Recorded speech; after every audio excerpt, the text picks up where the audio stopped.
Queridos, a paz do Senhor Jesus a todos. Hoje damos início a um novo trimestre, então lição de número 1, a ascensão de Salomão e a construção do templo. Essa é a nossa revista atual e o tema que é o plano de Deus para Israel em meio à infidelidade da nação, as correções e os ensinamentos divinos no período dos reis de Israel. Então essa lição vai abordar os principais reis de Israel, vai falar sobre alguns profetas também, como aqui no tema, a nossa primeira lição vai falar sobre o reinado de Salomão, da construção do templo, vai ter também quando o reino foi dividido entre Jeroboão e Roboão, vai falar sobre Acabe, vai falar sobre o profeta Elias, o reinado de Acasias, o profeta Elias e Eliseu, o ministério de Eliseu, Naamã, e dentre outras coisas. Então vai ficar focado mais no livro dos reis de Israel e no livro das crônicas dos reis de Israel. Então a nossa lição de hoje, a ascensão de Salomão e a construção do templo. A palavra ascensão significa ato ou efeito de ascender, de subir,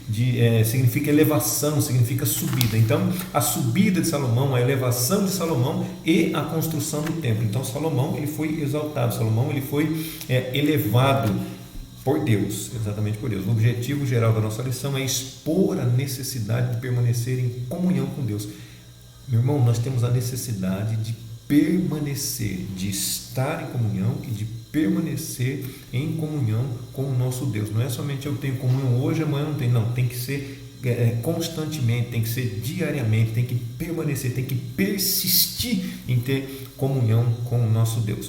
E essa lição está dividida em 3 tópicos principais, que são a sabedoria de Salomão, a consolidação do seu poder e a construção do templo. Então, na sabedoria de Salomão, a palavra sabedoria, como já dissemos em lições anteriores, significa a prática do conhecimento, ou seja, você tem um conhecimento, mas você se torna sábio quando você aplica esse conhecimento, quando você faz uso desse conhecimento. Isso é chamado de sabedoria, saber utilizar aquilo que você aprendeu.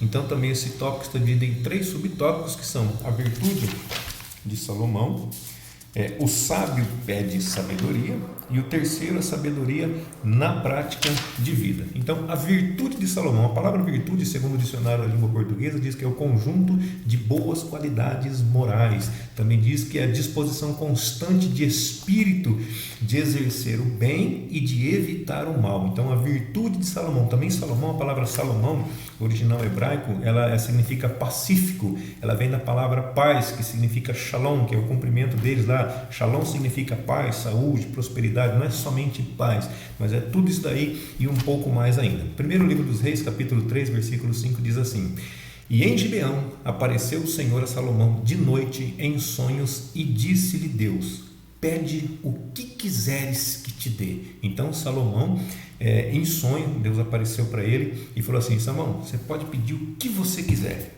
Olha só, o que Salomão tinha tanta coisa que ele podia pedir. Nós hoje, se Deus hoje aparecesse para nós, o que nós poderíamos pedir para Deus? Tem tanta coisa que nós poderíamos pedir para Deus, mas cada um pede de acordo com a sua virtude, de acordo com a sua necessidade, de acordo com o seu problema. Por exemplo, se nós estivéssemos numa situação de uma doença num estágio terminal, qual que seria o nosso pedido? Ou se você parar para pensar, tem muitas pessoas que falam assim: não, eu quero ir habitar com Deus, então pronto, eu não quero pedir mais nada, eu só quero ir em paz, eu não quero sentir dor. Bom, é um pedido é não sentir dor, mas ir habitar com Deus. Mas para quem está nessa condição e quer viver, qual que é o pedido dessa pessoa? Numa condição terminal, numa doença, numa enfermidade terminal, qual que é o pedido dela? O pedido dela é: eu quero ter saúde. Olha só, em outras condições, se ela já tem saúde, o que ela quer? Eu quero ter uma família, é um pedido válido também. Ela já tem família, ela tem saúde, eu quero possuir bens, eu quero ter riqueza, eu quero ter dinheiro, é um pedido. Então tem tantas coisas que nós podemos pedir, mas assim, cada um pede de acordo com a sua necessidade, de acordo com a sua possibilidade, de acordo com o que está passando naquele momento. Por exemplo, Salomão. Se Salomão fosse ganancioso, é o que nossa revista está dizendo, se ele fosse ganancioso, ele pediria por dinheiro. Se Salomão fosse orgulhoso, ele pediria por glória. Se Salomão fosse vaidoso, ele pediria muitos dias de vida. Se Salomão fosse vingativo, ele pediria a morte dos seus inimigos, mas ele não pediu nada disso. Ele pediu simplesmente sabedoria. Então, segundo o subtópico, diz assim: o sábio pede sabedoria. Está no primeiro livro dos Reis, capítulo 3, versículos de 7 a 9, que diz assim: Agora, pois, ó Senhor meu Deus, tu fizeste reinar teu servo em lugar de Davi, meu pai. Eu sou ainda menino pequeno, nem sei como sair, nem como entrar. E teu servo está no meio de um povo que elegeste, povo grande, que nem se pode contar, nem enumerar pela sua multidão. Olha a simplicidade de Salomão. A teu servo, pois, dá um coração entendido para julgar o teu povo, para que prudentemente discirna entre o bem e o mal. Porque quem poderia julgar a este teu tão grande povo? Então quem poderia fazer isso? Só uma pessoa sábia poderia fazer isso, somente Deus poderia fazer isso. E nesse caso Deus ia dar sabedoria para Salomão, Salomão receber sabedoria de Deus para poder julgar, para poder efetuar isso que ele estava dizendo.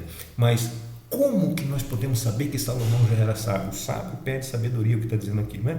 Porque quando Davi, seu pai, estava para morrer, ele aconselhou Salomão, lá no primeiro livro dos Reis, capítulo 2, versículo 6, diz assim: Faze, pois, segundo a tua sabedoria, e não permita que as suas cãs desçam à sepultura em paz. Então, olha o que Davi falou. Davi falou algumas coisas para Salomão, de algumas pessoas, deu algumas dicas do que fazer, do que não fazer, e diz assim, e no finalzinho ele disse assim: Faça, pois, segundo a tua sabedoria. Ou seja, Salomão já era sábio, então esse tópico é válido. O sábio pede sabedoria. Terceiro subtópico diz assim: a sabedoria na prática de vida. Nesse tópico aqui, ou nesse subtópico aqui, nós vamos falar sobre o contraste das sabedorias, entre sabedorias. Sabedorias? Sim, sabedorias. Então existem, segundo a Bíblia aqui, nós vamos falar de dois tipos de sabedoria. Então Tiago, capítulo 3, versículo 14 até o 16, diz assim: Mas se tendes amarga inveja, amarga inveja, sentimento faccioso em vosso coração, não vos glorieis, nem mintais contra a verdade. Essa sabedoria não é a que vem do alto, mas ela é terrena, ela é animal e ela é diabólica. Ela é aqui da terra, ela é sem raciocínio, sem entendimento, sem discernimento, e ela é coisa do diabo. Porque onde há inveja, espírito faccioso, aí há perturbação e toda obra perversa. Essa não é a sabedoria que vem do alto. Tiago 1,5 também diz, olha que coisa importante que Tiago continua dizendo aqui: se algum de vós tem falta de sabedoria, peça a Deus, que dá a todos liberalmente e não lança em rosto, e ser-lhe dado. Então, se nós pedirmos, Deus vai nos dar, e não vai ficar jogando na nossa cara, como as pessoas fazem. Eu te dou alguma coisa, depois eu fico jogando. Não, Deus não faz isso não, Deus não é desse jeito. Mas pode pedir. Se nós sentimos, Senhor, eu tenho falta, eu preciso de sabedoria, eu peço sabedoria para Deus todos os dias. Senhor, me dá sabedoria, me ajuda a saber usar o conhecimento que o Senhor tem me dado, e o Senhor tem dado, o Senhor tem nos capacitado, não só a mim não, tem muitas pessoas que eu tenho visto que Deus tem capacitado, Deus tem levantado nessa terra, dado sabedoria, dado entendimento, dado discernimento, dado conhecimento, e é motivo de nós glorificarmos ao nome do Senhor. Também, ainda em Tiago, capítulo 3, versículo 17, vai dizer assim: mas a sabedoria que vem do alto é primeiramente pura, depois pacífica, moderada, tratável, cheia de misericórdia, cheia de bons frutos, sem parcialidade e sem hipocrisia, sem fingimento, sem mentira. Então, neste subtópico, nós tratamos de dois tipos de sabedoria: sabedoria que vem do alto e a sabedoria que não vem do alto, que é terrena, que é animal e que é diabólica. Então, o resumo desse tópico diz assim: a virtude deve ser uma marca do cristão autêntico. A partir de uma vida virtuosa, os filhos de Deus serão abençoados em tudo que fizerem. O segundo tópico diz a consolidação do poder. Consolidação, segundo o dicionário, significa tornar ou ficar consistente, tornar sólido, firmar, fortalecer, tornar estável, fortalecer. Então isso é consolidação. Então o poder de Salomão, ele se tornou sólido, se solidificou.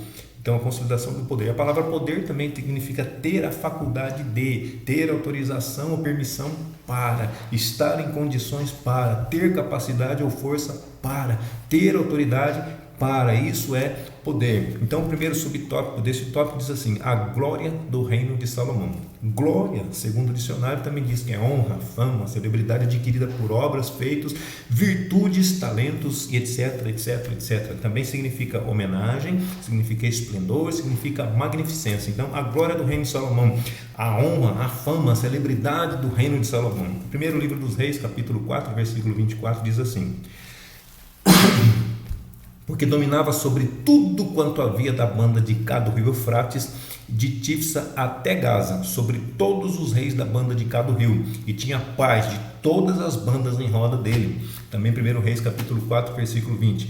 Eram, pois, os de Judá e Israel muitos, como a areia que está ao pé do mar em multidão, comendo, bebendo e alegrando-se. Eles tinham motivo para isso, eles tinham motivo para comer, para beber e para se alegrar, por causa da paz, por causa da tranquilidade que Deus havia dado através do teu servo Salomão.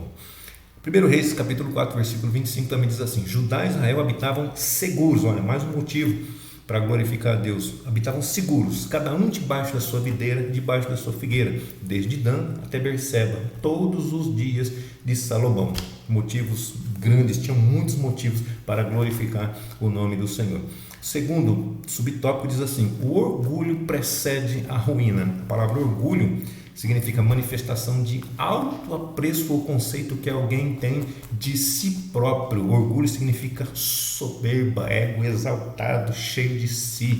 Então o orgulho, ele precede, o orgulho ele vem antes, ele vem primeiro do que a ruína. Então primeiro vem o orgulho, depois vem a queda, porque ruína significa queda, desastre, destruição, degradação, desmoralização, causa de males, e também significa perda de bens. Então, primeiro a pessoa se orgulha, se enche de si, logo em seguida o que acontece? Vem a queda, vem a destruição total, e isso não é bom. Então o orgulho não é bom. O orgulho é o primeiro pecado. Eu quero dizer para você que o primeiro pecado foi o orgulho, porque Satanás ele se orgulhou tanto que ele quis ser maior do que Deus, ele quis colocar o seu trono acima do trono de Deus. Então esse foi o pecado de orgulho. Então o orgulho, na verdade, é o motivo da maioria, se não de todos os pecados, porque por trás de tudo, por trás de uma traição, por trás, sempre tem um orgulho, sempre tem aquela coisinha da pessoa se achar que é melhor que o outro, por trás de uma mentira, a pessoa sempre tem um orgulho por trás de tudo isso daí. Então, todos, sem exceção, estamos sujeitos a cair, todos estamos sujeitos à queda,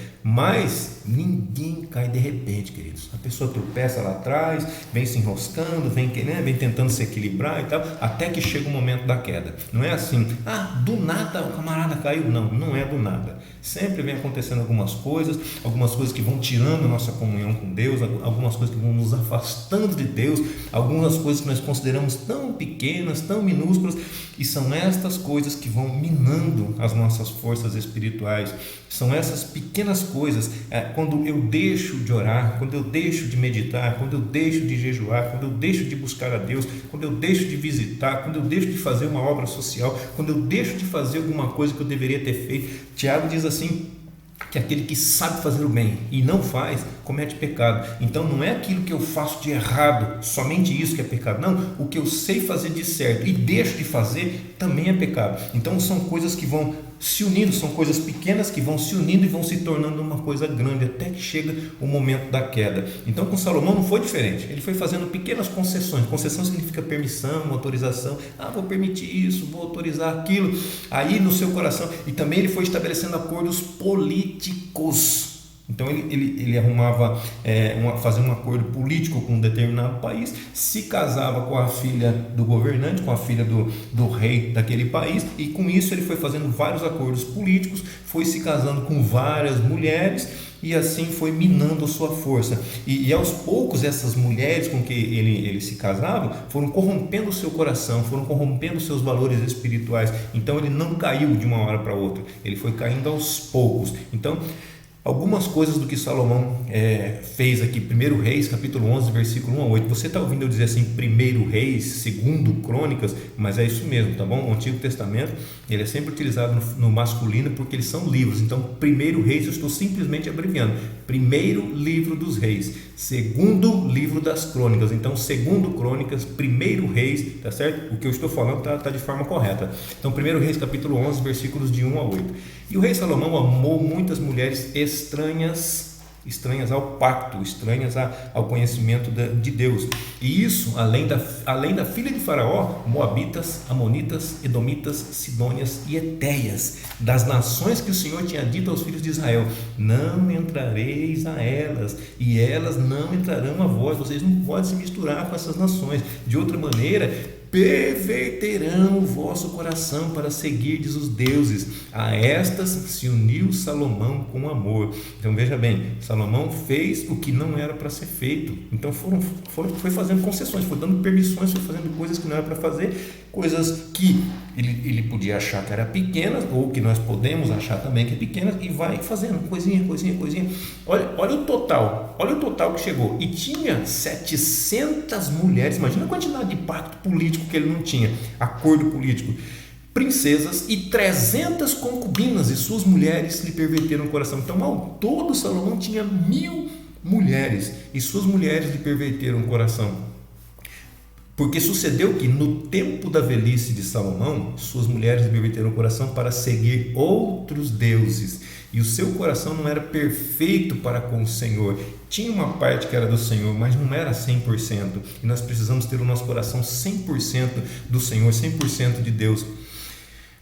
Não era perfeito para com o Senhor seu Deus, como o coração de Davi. Seu pai não era igual ao coração de Davi, já não era mais, já foi um tempo, mas já deixou de ser, porque Salomão andou em seguimento de Astarote, deusa dos Sidônios, em seguimento de Milcom, abominação dos Amonitas. Assim fez Salomão, que era mau aos olhos do Senhor, e não perseverou em seguir o Senhor, como Davi seu pai.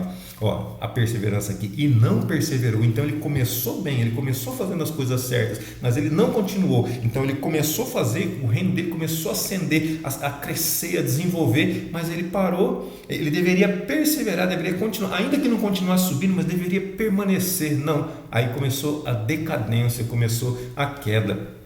Então edificou Salomão um altar a Quemos, a abominação dos Moabitas, e sobre o monte que está diante de Jerusalém. Pensa bem, aqui está a igreja do Senhor, o templo, o monte, a igreja, o templo do Senhor. Aí de frente com ele ergue um outro templo a Quemos, abominação dos Moabitas. Abominação porque é a forma de Deus tratar outros deuses. Então ele colocou de frente a frente com o próprio Deus, a quem ele deveria ser o único Deus, a quem deve ser o nosso único Deus, o monte que está diante de Jerusalém, e a Moloque, a abominação dos filhos de Amon. Moloque é aquele que as pessoas sacrificam os próprios filhos, as crianças, para esse Deus aqui, esse Deus Moloque.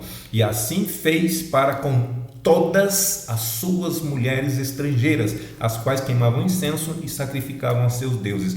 Ou seja, ele tinha 700 esposas, 300 concubinas, ao todo 1000 mulheres, e assim fez para com todas as suas mulheres estrangeiras, as quais queimavam incenso. Então todas aquelas que queimavam incenso, que tinham o seu próprio Deus, ele foi fazendo altar para essa, altar para aquela, cada uma, faz isso aqui para mim, faz isso aqui para mim.